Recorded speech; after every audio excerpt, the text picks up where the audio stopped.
মন ভালো না থাকলে আমি ব্লগ বানাই না।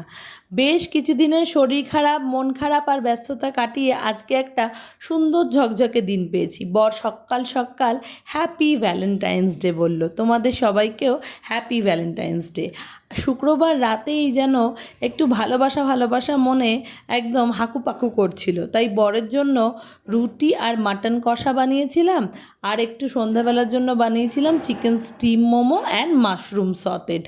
ভেবেছিলাম আজকে ভালো মন্দ খাইয়ে দিই, তার পরের দিন সকালবেলা উঠে দেখব ও আমাকে একটু গোলাপ এনে দেয় কিনা বা ওর মনে থাকে কিনা। গত বছর যেমন ওর মনে ছিল, কিন্তু অফিস থেকে ফেরার সময় সে আর কোথাও একটা গোলাপও পায়নি।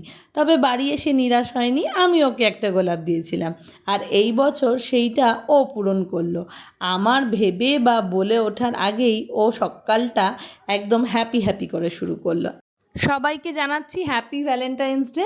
আর তোমরা আজকের দিনটা কীরকমভাবে সেলিব্রেট করছো সেরকমও জানাতে পারো, বা কে গোলাপ পেলো না সেটাও কিন্তু আমার সঙ্গে শেয়ার করে নিতে পারো। তবে গোলাপ পাই না পাই, ভালোবাসা কিন্তু সবার জন্য।